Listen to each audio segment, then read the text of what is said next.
In the neon-soaked streets of Seoul, where power is measured in blood and loyalty is bought with fear, two broken souls collide in the most unexpected way.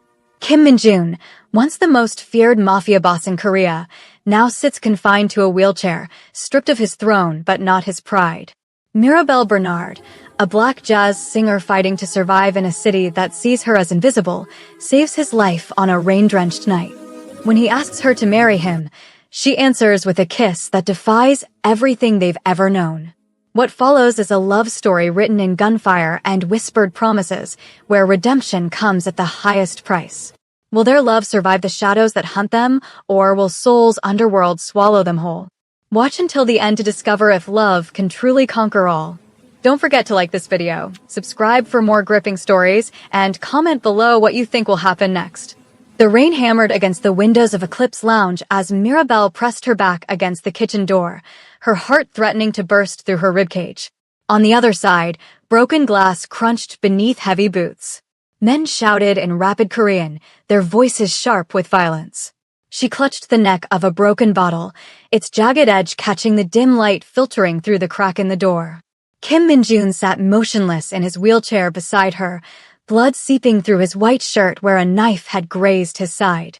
His face remained eerily calm, like a man who had stared down death so many times it had become an old acquaintance. When their eyes met in the darkness, something passed between them, a recognition of shared brokenness, of two people who understood what it meant to be discarded by the world. "You should leave," he whispered, his voice barely audible above the chaos. "They won't hurt you if you go now." Mirabelle shook her head, her braids swaying with emotion. "I'm not leaving you here to die." "Why?" The question carried genuine curiosity, as if he couldn't fathom why anyone would risk themselves for him. "Because you looked like you were ready to give up," she said simply. "And I know what that feels like." The footsteps grew closer. Min-jun's hand moved to the gun holstered beneath his jacket, but Mirabelle grabbed his wrist. "No more blood tonight," she pleaded. "There's a back exit through the storage room. Can you make it?" He nodded, and together they moved through the narrow corridors of the lounge, her pushing his wheelchair while he held his bleeding side.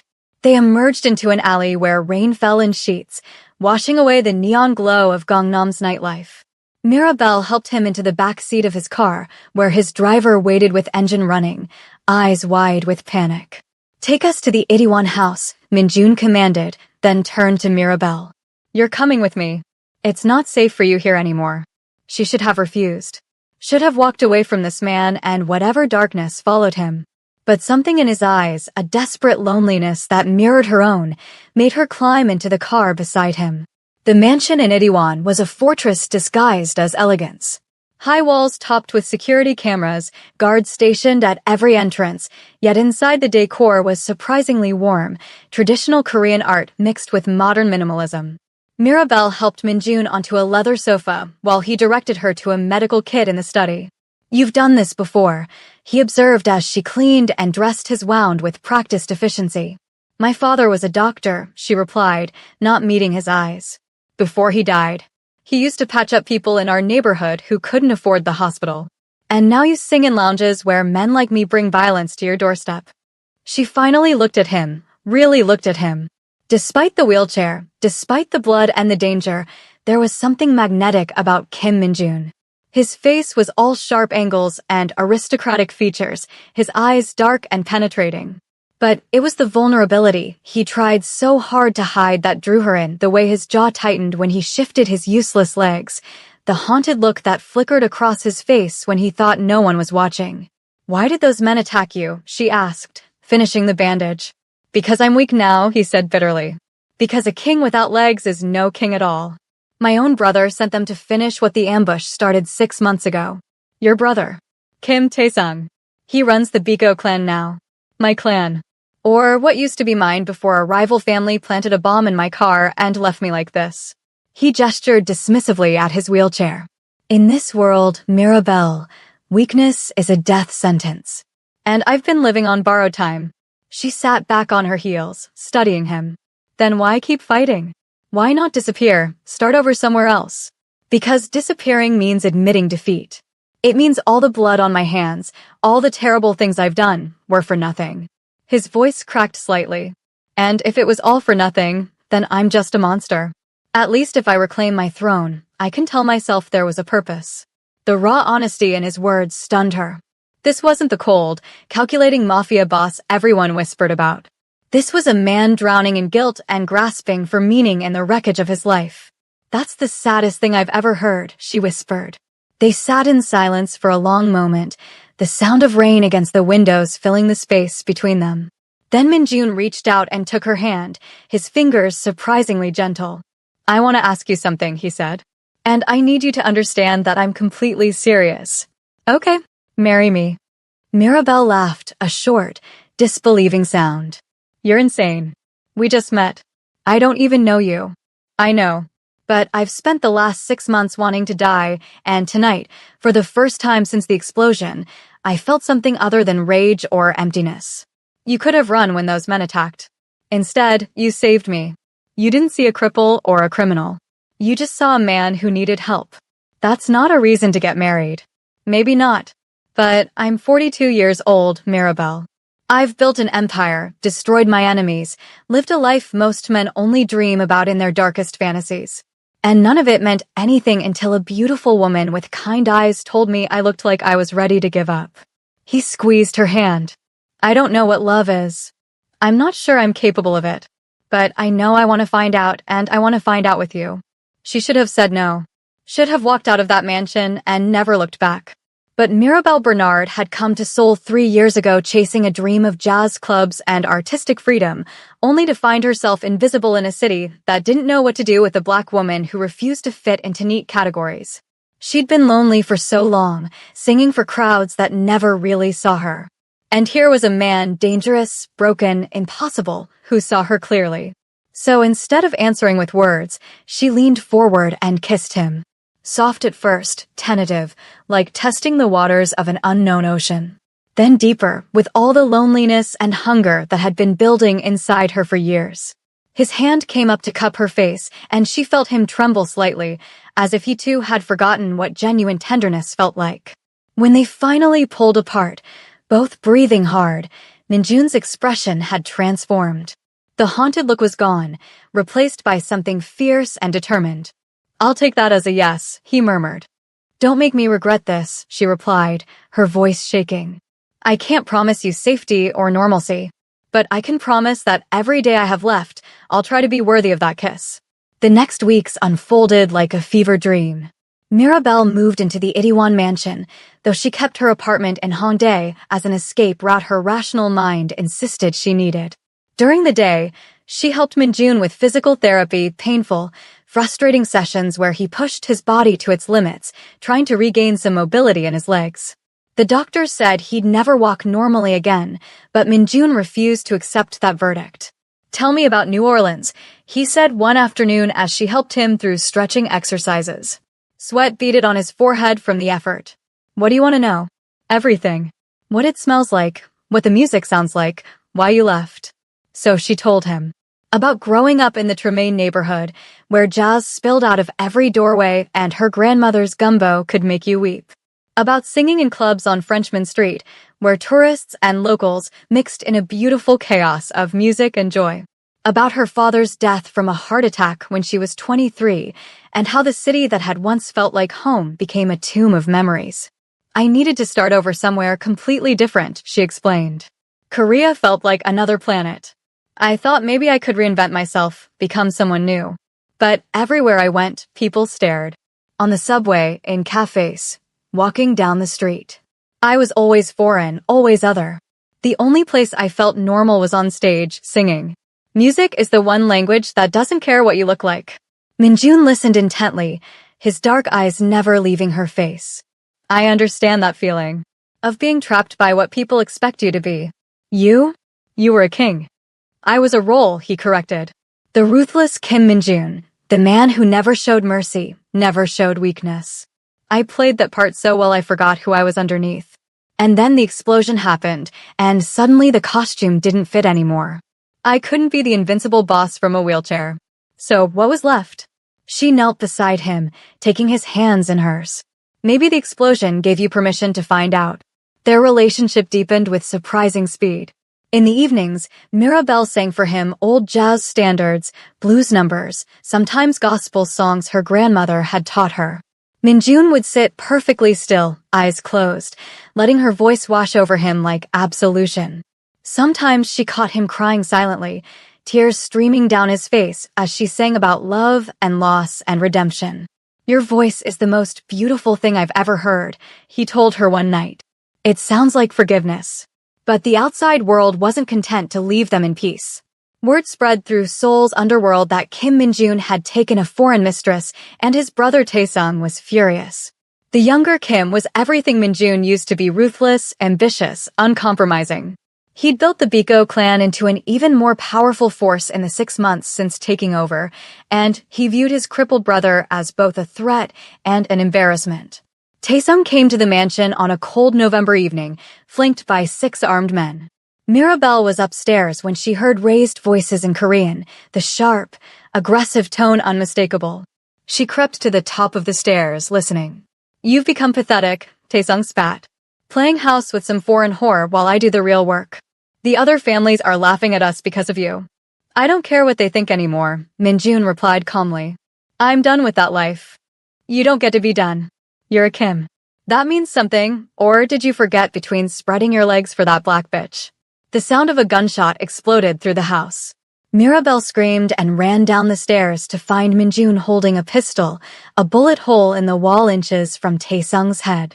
His wheelchair was turned to face his brother, his expression utterly cold. "Leave," Min-jun said quietly. "And if you ever speak about her that way again, I'll put the next bullet through your skull, brother or not." Taesung's face twisted with rage, but he backed toward the door. "You've signed her death warrant. And yours. Enjoy your little fantasy while you can." After they left, Mirabelle found Min-jun in his study, staring out at the Seoul skyline. She approached slowly, seeing the tension in every line of his body. "I'm putting you in danger," he said without turning. "You should leave. I'll give you money, help you get out of the country." "No, Mirabelle. No." She moved to stand in front of him, forcing him to meet her eyes. "I'm not running because your brother is an asshole. I knew what I was getting into when I kissed you. Or at least I knew it would be complicated." "Complicated?" He laughed bitterly. "My brother just threatened to kill you. That's not complicated, that's suicide. Then we'll be suicidal together." She cupped his face in her hands. "You said you wanted to find out what love is. Well, this is part of it. Love means staying when it gets hard. It means not running at the first sign of danger. I can't protect you like this." He gestured angrily at his wheelchair. "I can barely protect myself. Maybe I don't need you to protect me. Maybe I just need you to be honest with me. About everything." So he told her. About growing up in the Biko clan, watching his father rule with an iron fist. About his first kill at 17 and how he'd vomited afterward. About building his reputation through calculated violence and strategic alliances, always staying one step ahead of rivals and police. About the dozens of deaths he'd ordered, the families he'd destroyed, the corruption he'd spread through Seoul's institutions like cancer. "I'm not a good man," he finished. "I've done terrible things, and I can't take them back. The wheelchair doesn't change that. If anything, it just means I have to live with the memories instead of dying gloriously in some gunfight." Mirabelle was quiet for a long time, processing everything. When she finally spoke, her voice was steady. "I'm not going to tell you that your past doesn't matter or that love erases all sins. But I believe people can change. I have to believe that, or what's the point? If we're all just stuck being whatever we were at our worst, then there's no hope for anyone. You're too good for me." "Probably," she agreed with a small smile. "But you're stuck with me now. So we might as well make the best of it." They made love that night for the first time, a tender, desperate act that felt like sealing a pact. Afterward, lying in his bed with her head on his chest, Mirabelle felt his fingers tracing patterns on her bare shoulder. "I'm going to reclaim the clan," he said softly. "Not because I want power, but because it's the only way to keep you safe. As long as Taesung is in charge, we'll never have peace." She wanted to argue, to tell him there was another way. But she'd seen the resolve in his eyes. Kim Min-jun was going to war, and nothing she said would stop him. The next month was a blur of secret meetings and careful planning. Min-jun began reaching out to old allies, men who'd served under him before the explosion. Many had shifted their loyalty to Taesung, but some remembered the old boss and were willing to listen. Mirabelle watched him transform back into the cold, calculating strategist, though he was never that way with her. In her presence, he remained soft and vulnerable, the mask dropping to reveal the man beneath. She continued singing at Eclipse Lounge, maintaining the appearance of normalcy even as storm clouds gathered. The manager, an older Korean woman named Mrs. Park, pulled her aside one night after her set. "I don't know what's going on with you and Kim Min-jun," she said in careful English. "But be careful. Men like him, they destroy everything they touch. Even the things they love." "He's not like that anymore," Mirabelle protested. Mrs. Park's expression was sad. "Honey, men like that never change. They just find new reasons to do the same old things. I've lived in the city for 60 years.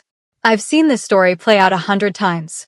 It always ends the same way, with blood and tears."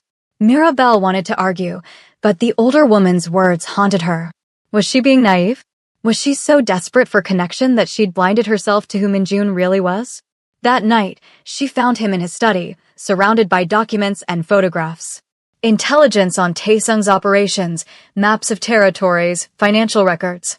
The detritus of war. "When?" she asked simply. He looked up, understanding immediately. 3 days. "We move against his main operations in Gangnam. Cut off his income. Force him to negotiate from a position of weakness. And if he doesn't negotiate, then I kill him." The casual way he said it made her stomach turn. "He's your brother." He stopped being my brother the moment he tried to finish what the bomb started. Min-jun's expression was hard, unreadable. "This is the world I live in, Mirabelle. The world I've always lived in. I warned you it was ugly. Will you go yourself?" "To the raid." "I have to. My men need to see me leading, to know I'm not just sending them to die while I hide. Even from this wheelchair, I can still pull a trigger." She felt tears burning behind her eyes, but refused to let them fall. "Promise me something. Anything. Promise me you'll come back. Promise me this won't be the night you decide to die gloriously." He wheeled closer, taking her hands in his. "I promise. I have too much to live for now." The night of the raid, Mirabelle waited at the mansion in an agony of uncertainty. The house staff moved quietly around her, bringing tea she didn't drink, offering comfort she couldn't accept. She sat in Min-jun's study, surrounded by his books and papers, trying to pray to a god she wasn't sure she believed in anymore. Please, she thought desperately. Please let him come home. Please let this end without more death. But prayers rarely work the way we want them to. The call came at 2 a.m. Not from Min-jun, but from one of his men. There'd been an ambush. Taesung had known they were coming. The raid had turned into a bloodbath. Men dead on both sides. And Min-jun was missing. Mirabelle's world tilted sideways. She grabbed her jacket and ran for the door, but the guards stopped her. Too dangerous, they said.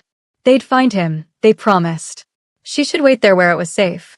She screamed at them in English and broken Korean, crying, begging, demanding they let her go. Finally, the head of security agreed to drive her to the scene, though he made her stay in the car. The Gangnam warehouse district was chaos. Police cars, ambulances, bodies covered with sheets. Mirabelle scanned every face, terrified she'd see Min-jun among the dead. Then someone shouted, and she saw movement in a nearby alley. She ran before anyone could stop her, her heart hammering. And there he was propped against a wall, his wheelchair overturned beside him, blood soaking his shirt. But alive. God alive. Mirabelle, he gasped as she dropped to her knees beside him. You shouldn't be here. Shut up. Where are you hit? Shoulder and side. I'll live. He managed a pained smile. Told you I'd come back. She pressed her hands against his wounds, trying to stop the bleeding, tears streaming down her face. You idiot. You complete idiot. I know. I'm sorry.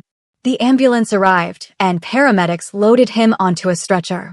Mirabelle rode with him to the hospital, holding his hand the entire way. In the harsh fluorescent light, she could see how pale he'd become, how much blood he'd lost. If you die, she whispered fiercely, I'll never forgive you.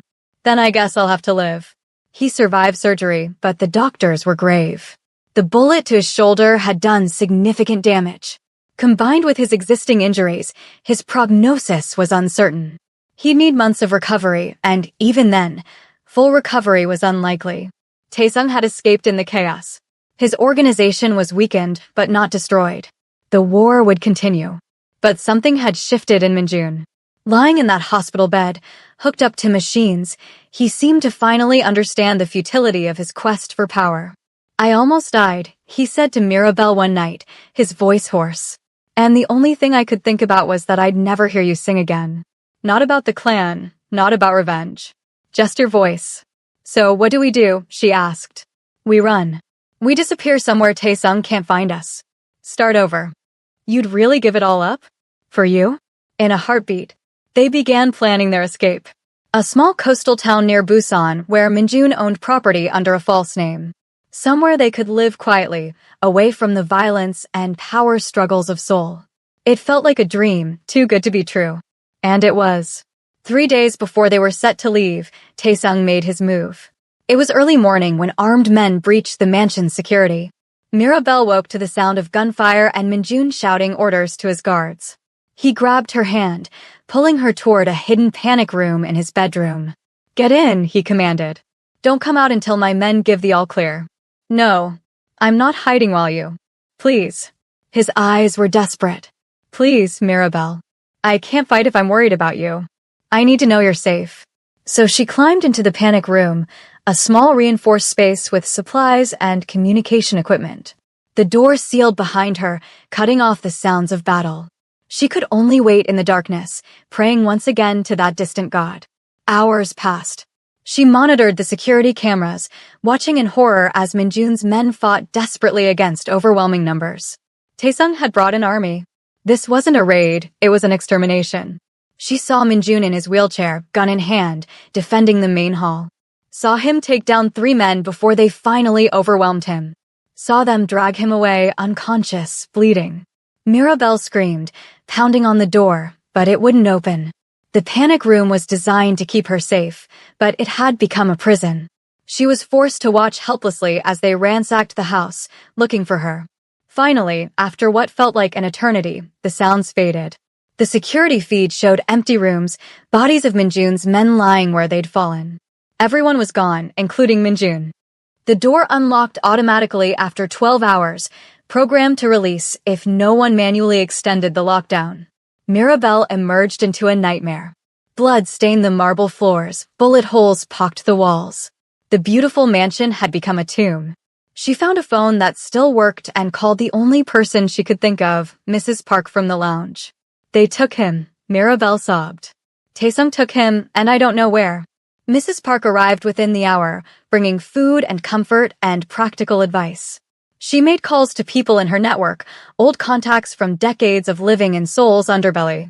Slowly, information trickled in. Taesung was holding Minjun at an abandoned dockyard in Incheon, planning to execute him the following night as a message to anyone who might challenge his authority. "You need to leave the country," Mrs. Park said gently. "There's nothing you can do for him now." But Mirabelle shook her head. "I can't abandon him. He wouldn't abandon me. He'd want you to live." Then he should have thought of that before asking me to marry him. She spent the rest of the day gathering what she needed. Money from Minjun's safe, a gun she barely knew how to use, the address of the dockyard. Mrs. Park tried to stop her, but finally gave up, agreeing only to drive her there. "This is suicide," the older woman said as they drove through the night toward Incheon. "Probably," Mirabelle agreed. "But I have to try. If I don't, I'll spend the rest of my life wondering what might have happened if I'd been brave enough." The dockyard was exactly as grim as she'd imagined: rusted shipping containers, broken streetlights, the smell of salt and decay. Mrs. Park parked a few blocks away, engine running for a quick escape. "I'll wait here for 30 minutes, she said. "If you're not back by then, I'm calling the police." Mirabelle nodded, checking the gun one last time. Her hands were shaking. She'd never been violent in her life, had always believed there was a better way than bloodshed. But love, she was discovering, made you capable of things you never thought possible. She moved through the shadows, following distant voices speaking in rapid Korean. Found a spot behind a container where she could see without being seen.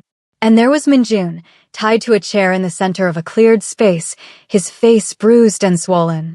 Taesung stood in front of him, speaking in a voice too low for her to hear. Mirabelle's finger tightened on the trigger. She could shoot Taesung from here. Maybe kill him before his men reacted. But she was a jazz singer from New Orleans, not an assassin. The gun felt foreign in her hands, like it belonged to someone else's story. Before she could decide, Taesung pulled out his own weapon and pressed it to Minjun's temple. Her heart stopped. This was it. She was about to watch the man she loved die. Then Minjun spoke, loud enough for her to hear. Do you really think killing me makes you stronger? I'm already dead, brother. The moment I chose love over power, I stopped being the person you're trying to destroy. Love. Taesung laughed. You're pathetic. That woman made you weak. No, Minjun said softly. She made me human again. And I'm grateful I got to feel that before the end. Mirabelle couldn't breathe. Couldn't think. Could only react. She stepped out from behind the container, gun raised, voice steady despite her terror. Let him go. Every gun in the yard swiveled to point at her. Taesung's expression was almost amused. So the foreign whore comes to rescue her crippled prince. How romantic. I said let him go. Or what? You'll shoot me? I have 10 men here. You have 1 bullet, maybe 2 before they kill you. The math doesn't work out in your favor. He was right, of course. This was foolish, suicidal. But Mirabelle had discovered something in that moment. She'd rather die trying to save Minjun than live knowing she'd done nothing. Maybe I can't save him, she said. But I can make sure you don't get to enjoy your victory. So here's my offer. Let him go, and I'll walk away. Kill him, and I kill you too. We can all die together. Taesung studied her for a long moment. Then, surprisingly, he laughed. You know what? I believe you. You're crazy enough to do it. He lowered his gun from Minjun's head. But I'm not letting him go. He challenged my authority. That can't stand unpunished. Then punish me instead. Mirabelle, no. Minjun shouted, struggling against his bonds. She ignored him, keeping her eyes on Taesung. I'm the one who made him weak, right? So take it out on me. Let him watch. That'll hurt him more than a bullet ever could. For a terrible moment, Taesung actually seemed to consider it. Then he shook his head. You're right that watching you die would destroy him. But I'm not that cruel. I'm just going to kill you both and be done with this whole mess. He raised his gun again, and time seemed to slow. Mirabelle saw Minjun's face contorted with helpless rage. Saw Taesung's finger begin to squeeze the trigger. Saw her own short life flash before her eyes, New Orleans, her father's funeral, the airplane to Seoul, that first night at Eclipse Lounge, Minjun's eyes when she'd kissed him. The gunshot was deafening, but it didn't come from Taesung's gun. One of his men collapsed, blood blooming on his chest. Then another shot, another man down. Chaos erupted as Minjun's remaining loyalists, men Mirabelle didn't know were still alive, emerged from hiding and opened fire. In the confusion, Mirabelle ran to Minjun, cutting his bonds with a knife she found on the ground. He grabbed her face, kissing her desperately. When this is over, I'm going to kill you for being so stupid, he gasped. Get in line, she replied. They made it to Mrs. Park's car in the chaos, bullets whizzing past them. Minjun's men held off Taesung's forces just long enough for them to escape into the night. Mrs. Park drove like a woman possessed, weaving through Incheon streets until they were sure they weren't being followed. Where to? She asked. Busan, Minjun said. The safe house. We'll hide there until we can figure out our next move. But they all knew the truth. There was no next move. Taesung would never stop hunting them. The only way this ended was with one brother dead. The safe house in Busan was a small apartment overlooking the ocean, furnished simply but comfortably. For a week, they lived in limbo, sleeping in shifts, jumping at every sound, waiting for the inevitable. Minjun's injuries had worsened from the torture and the escape. He could barely move now without crying out in pain. Mirabelle tended to him as best she could, but they both knew he needed proper medical care. I'm dying, he said one night as they lay together in the darkness, listening to waves crash against the shore. Don't say that. It's true. I can feel it. The infection from my wounds, the damage from the explosion catching up with me. Even if Taesung doesn't find us, I don't have much time left. She pressed her face against his chest, trying not to cry. Then we'll make the most of whatever time we have. I need you to promise me something. Anything. When I'm gone, you have to live. Really live. Go back to singing. Find someone who can give you the life you deserve. Don't let my memory chain you to grief. How can you ask me that? Because I love you. It was the first time he'd said it out loud. Because in the short time we had together, you gave me more joy than I deserved. And I want you to be happy, even if I can't be there to see it. They made love that night with desperate tenderness, as if trying to press every moment of happiness into their skin, to carry it forward into whatever came next. The end came 3 days later.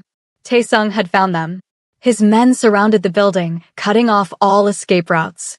Minjun received a call on his burner phone, his brother's voice, offering one final chance. Surrender yourself, and I'll let her go. You have my word. Minjun looked at Mirabelle, his eyes full of terrible resolve. She knew immediately what he was planning. No, she said firmly. We stay together. This is the only way to keep you safe. I don't care about being safe. I care about being with you. They argued for precious minutes until finally, Minjun played his final card. He pulled out a small recording device, hit record, and began to speak. Mirabelle Bernard. I don't have the words to tell you what you've meant to me. You took a dead man and taught him how to feel again. You showed me that there was more to life than power and revenge. Every moment with you was a gift I didn't deserve, but will treasure for whatever eternity awaits men like me. He paused, coughing, blood flecking his lips. I need you to understand something. What I'm about to do isn't about giving up or accepting defeat. It's about making sure you get to live. Because your life, your voice, your beautiful spirit, that matters more than anything I've ever built or destroyed. Tears streamed down Mirabelle's face. Please don't do this. Don't wait for me. Don't mourn me forever. Sing, Mirabelle. Sing the way you did that first night at Eclipse Lounge, like your voice could heal the world. And sometimes, when you're on stage and the music is perfect, remember that somewhere, somehow, I'm listening. He turned off the recorder and handed it to her. Then he kissed her one last time soft, lingering, tasting of salt and blood and goodbye. I love you, he whispered against her lips. More than I thought I could love anything. Before she could respond, he called out to his men waiting in the next room. Told them to take Mirabelle through the basement exit while he surrendered to Taesung.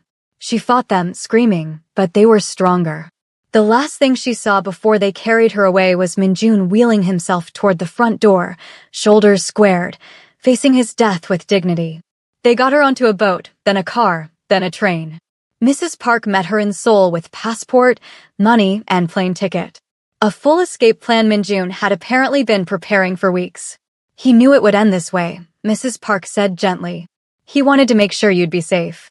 Mirabelle wanted to refuse, to go back, to die with him if that's what fate demanded. But she could hear his voice in her head, begging her to live. So she got on the plane back to the United States, carrying nothing but a small bag and the recording device with his final message. The flight to New Orleans felt like traveling through a dream. Or maybe a nightmare. Mirabelle sat in her window seat, staring at nothing, the recording device clutched in her hands like a talisman. Other passengers gave her worried looks, this woman with tears streaming silently down her face, whispering words in Korean she barely understood herself. She didn't know if Minjun was already dead. Didn't know if Taesung had kept his word and let her escape. All she knew was that the man she loved had sacrificed himself so she could live, and now she had to figure out how to honor that gift. New Orleans in December was warm compared to Seoul's winter chill. The city embraced her like an old friend, familiar and strange at once. She'd been gone 3 years, but it felt like a lifetime. She was not the same woman who'd left chasing dreams of reinvention. She stayed with her cousin in the 9th Ward, spending the first weeks in a fog of grief. At night, she listened to Minjun's recording over and over until she'd memorized every word, every pause, every breath. During the day, she walked the streets of her childhood, trying to remember who she'd been before Seoul, before Eclipse Lounge, before Kim Minjun. Mrs. Park called once, 3 weeks after Mirabelle's return. Her voice was heavy with sorrow. It's done, she said simply. I'm sorry. Mirabelle had known, of course. Had felt it in her bones the moment the plane took off from Incheon. But hearing it confirmed shattered something in her chest that she'd been desperately trying to hold together. How? She whispered. The way he wanted. Sitting in front of his brother. They say he never begged, never showed fear. Just asked Taesung to remember they'd once been family, before all this. Then he closed his eyes and... Mrs. Park's voice broke. They found a white rose in his jacket pocket. Instructions to send it to you.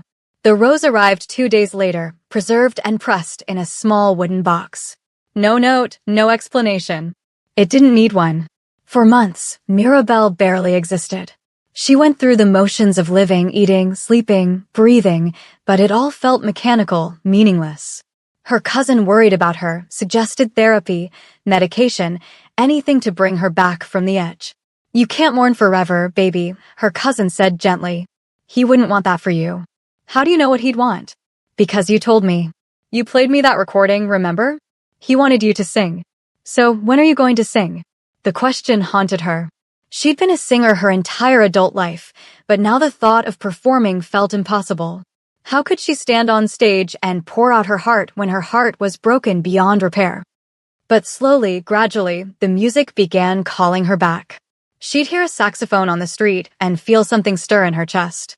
She'd catch herself humming old jazz standards while cooking dinner. The need to create, to express, to connect through song, it was too fundamental to stay buried forever. 6 months after returning to New Orleans, Mirabelle walked into a small jazz club in the Marigny and asked if they needed a singer. The owner, an old man named Baptiste who remembered her from before, looked her up and down with shrewd eyes. You look like you've been through hell and back, girl. Something like that. Good. The best singers always have. You start Friday night. That Friday, Mirabelle stood on a tiny stage in front of maybe 30 people and sang for the first time since Soul. She chose I'll Be Seeing You, a song about love and loss and memory. Her voice cracked on the first few notes, rusty from disuse and thick with emotion. But then something opened up inside her, and the music poured out like water breaking through a dam. She sang about Minjun without saying his name. Sang about Seoul's neon lights and rain-soaked streets. Sang about loving someone impossible and losing them anyway. Sang about the way grief hollows you out, but somehow, if you let it, teaches you to hold more beauty than you ever thought possible.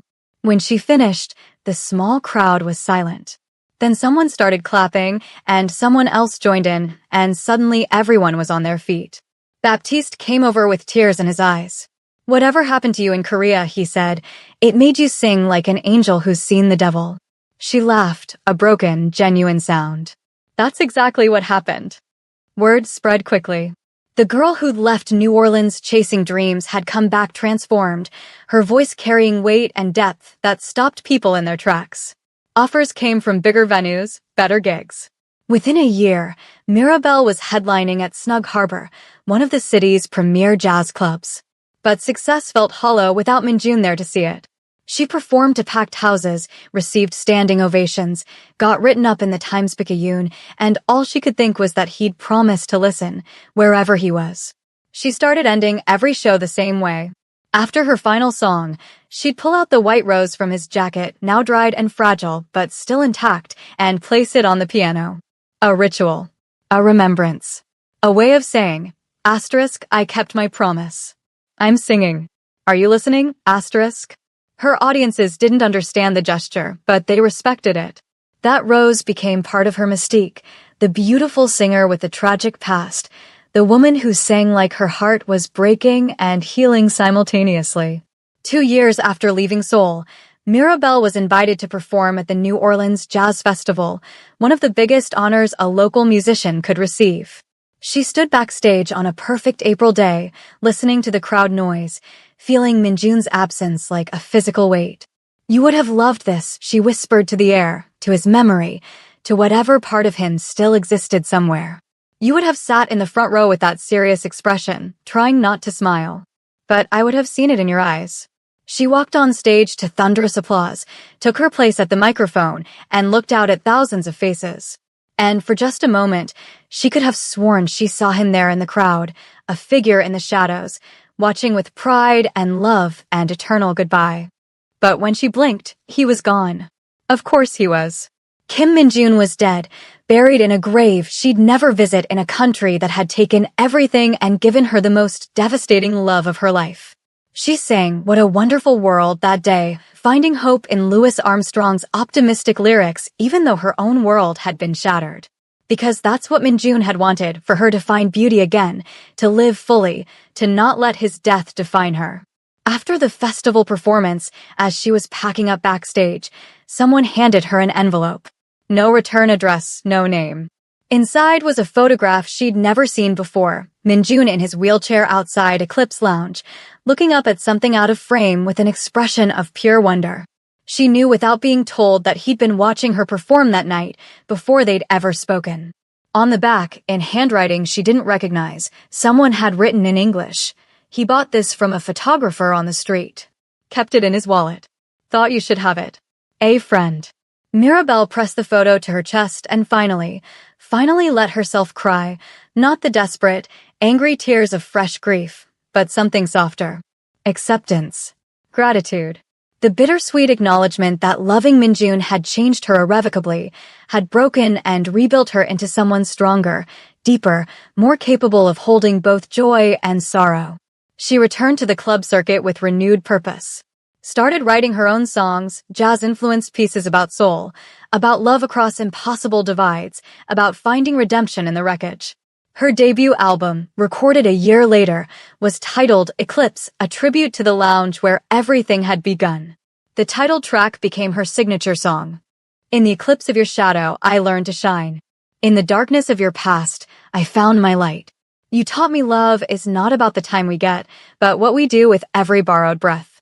And though you're gone, you're in every note I sing. In every heart I touch, every soul that takes wing. Critics called it haunting. Audiences called it transcendent. Mirabelle called it survival. She never married again. Had brief relationships over the years, good men who treated her well, who wanted to build futures with her. But none of them understood the part of her soul that still belonged to a Korean mafia boss in a wheelchair who'd chosen her over power, who died so she could live. "Don't you want to move on?" her cousin asked one night over wine. "I have moved on," Mirabelle replied. "Moving on doesn't mean forgetting. It means carrying him with me in a way that adds to my life instead of subtracting from it." 5 years after Seoul, Mirabelle received an unexpected email. It was from Mrs. Park, now retired and living in Jeju Island. She'd attached a video file with a simple message, "I think you're finally ready to see this." The video was security footage from the Itaewon mansion, dated the day before Minjun's final stand. It showed him in his study, late at night, recording something on his phone. Not the message she already had, but something different. She downloaded it with shaking hands and pressed play. Minjun's face filled the screen, looking tired but peaceful. "Hello, my love. If you're seeing this, then I'm gone and Mrs. Park has decided you're strong enough to hear what I need to say. First, I'm sorry. Sorry for the danger, the pain, the impossible situation I put you in. You deserved better than a broken man with too many enemies and not enough time. But I'm not sorry for loving you. That's the one thing I did right in my miserable life. Loving you taught me that redemption isn't about erasing the past, it's about what you choose to do with whatever future you have left. And I chose you. Every time I chose you. I know you'll sing again. You're too full of music to stay silent forever. And when you do, I want you to know something. Every note you sing is a victory over the darkness that tried to destroy us both. Every performance is proof that love survives even when the lovers don't. Every audience you move is me, living on through you. Don't carry me as a burden, Mirabelle. Carry me as wings. Let what we had lift you higher than you ever thought possible. And if you ever doubt whether I'm listening, just close your eyes and feel the music. I'll be there in every beat, every breath, every beautiful moment. Live enough for both of us. Love enough for both of us. Sing enough for both of us. That's all I ask. You were my eclipse, Mirabelle Bernard. The moment of darkness that revealed all the stars I'd been too blind to see. Thank you for that. Thank you for everything. Now go sing. The world is waiting. The video ended. Mirabelle sat in her New Orleans apartment, 7,000 miles and 5 years away from that Itaewon study, and smiled through her tears. Because she understood now what Minjun had been trying to tell her all along. Their love story didn't end with his death. It transformed, evolved, became something bigger than both of them. She went to Snug Harbor that night for her regular Thursday performance. The club was packed, as always. She took the stage, placed the white rose on the piano, and spoke to her audience, something she rarely did. "I want to tell you about a man I loved," she began. "His name was Kim Minjun, and he saved my life by ending his own. For a long time, I thought that meant I had to carry his memory like a weight, had to honor him by staying stuck in grief. But I finally understand what he was really asking me to do. She looked out at the expectant faces, feeling Minjun's presence like a warm hand on her shoulder. He was asking me to be free, to take all the love he gave me and spread it out into the world through my music, to turn our tragedy into beauty, our pain into art, our loss into something that helps other people feel less alone. So that's what I'm going to do. Starting tonight. She nodded to her band, and they launched into a new song she'd written just that day, listening about a love that transcends death, about promises kept across impossible distances, about the way music connects us to those we've lost. And as she sang, Mirabelle felt something shift inside her. Not healing, she'd never fully heal from losing Minjun. But transformation. Evolution. The metamorphosis of grief into grace. After the show, a young woman approached her with tears streaming down her face. "Thank you," she whispered. "I lost my husband 2 years ago. I didn't think I'd ever feel whole again. But your music, it helps." That's when Mirabelle finally understood the full weight of Minjun's gift. He hadn't just given her permission to live, he'd given her a purpose. To take the love they'd shared and multiply it, spread it to every person who needed to know that surviving loss was possible, that beauty could bloom from the deepest pain. She sang for 30 more years, building a career that touched millions of lives. Won Grammys, performed at Carnegie Hall, became an elder stateswoman of jazz. But her most treasured performances were always the intimate ones, in small clubs like Eclipse Lounge, where she could see the faces of the broken and the grieving and sing directly to their souls. The white rose stayed with her through it all, carefully preserved, a talisman of impossible love. And though it grew more fragile with each passing year, it never completely fell apart, much like Mirabelle herself. When she was 72 years old, performing at a festival in Seoul, her first return to the city in decades, something extraordinary happened. As she sang Eclipse to a crowd that spanned generations, she looked out into the audience and saw a young man in the front row, watching her with intense, familiar eyes. After the show, he approached her backstage. "Miss Bernard? My name is Kim Ji-hun. I was Kim Minjun's nephew. Taesung's son." Mirabelle's heart stopped. "You look like him." "I know. I've seen pictures." He pulled out an envelope, hands shaking. "My father died 5 years ago. Before he passed, he gave me this and made me promise to deliver it to you if you ever came back to Seoul. He said he owed you an apology." Inside the envelope was a letter in careful English. "Miss Bernard, I killed my brother. That fact has haunted me every day for the past 45 years. But what haunts me more is knowing that I almost killed you too, almost destroyed the woman who made Minjun's last months on Earth bearable. I was wrong. About everything. About power, about loyalty, about what makes a man strong. Minjun understood something I didn't, that loving someone enough to sacrifice yourself, that's true power. And you loved him the same way. This doesn't absolve me of anything. I just wanted you to know that your love for my brother changed him, and watching that change from a distance changed me too. Too late, too little. But still, thank you for making his death mean something. Thank you for living the life he wanted you to live. And thank you for this music, which has helped my son through his own darkness. Kim Taesung." Mirabelle looked at Ji-hun, this young man who carried the blood of both the brother who loved her and the brother who killed him. "What happened to your father?" "Cancer. But I think really it was guilt that killed him. He talked about Uncle Minjun all the time near the end. About how he threw away family for power and ended up with neither." Ji-hun's eyes were bright with unshed tears. "He made me promise to be different. To choose love over violence. Your music helped me understand what that meant." She pulled him into a hug, this piece of Minjun's legacy she'd never expected to meet. "He'd be proud of you. They both would be. Would you?" Ji-hun hesitated. "Would you tell me about him? About who he really was before everything?" So Mirabelle sat down with Kim Ji-hun in her dressing room in Seoul, 30 years after Kim Minjun's death, and told stories about the man who'd loved her across every divide. About his vulnerability, his humor, his desperate desire for redemption. About the way he'd looked at her when she sang, like she was performing miracles. About his final sacrifice and the gift of life he'd given her. They talked for hours, two people connected by love and loss, and the complicated legacy of violence. And somewhere, Mirabelle thought, Ninjun was listening, was smiling, was at peace knowing that his memory had become